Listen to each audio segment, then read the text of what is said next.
একটা দোয়া আপনাদেরকে আমি শিক্ষা দিই। এই দোয়াটা মাত্র 2টা শব্দ। কয়টা শব্দ বলেন না? কয়টা?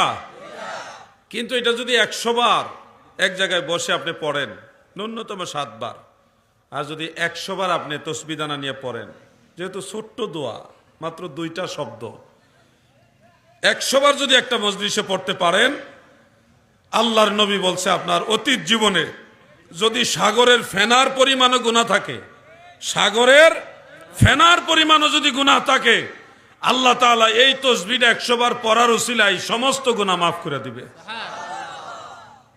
আমি কি সেই দোয়াটা বলবো আপনাদেরকে? যুবক ভাইরা বলেন, বলবো?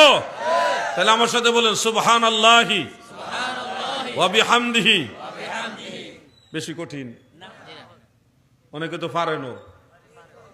সুবহানাল্লাহ তো সবাই পারেন। ওয়া বিহামদিহি সাথে শুধু যোগ হবে ওয়া বিহামদিহি। আমার সাথে পড়ুন, সুবহানাল্লাহি ওয়া বিহামদিহি। এটা 100 বার পড়বেন। কতবার? 100 বার। এতে লাভ কি বলেন তো? ওয়াজ এখন আমার মনে করাই দেন, কি লাভ হইব?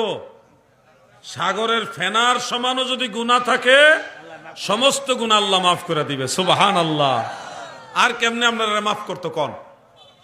আর কেমনে মাফ করলে খুশি কোন? সরকারি বইয়া বইয়া খালি একটু তসবিহ পড়বেন, আল্লাহর প্রতি ইয়াকিন রেখে মাফ পেয়ে যাবেন। মোটেও যদি চেষ্টা না করেন, মোটেও যদি চেষ্টা না করেন, তাহলে আপনি নাজাত পাবেন কিভাবে? এমনি এমনি তো হবে না রে ভাই, কিছু চেষ্টা তো করতে হবে।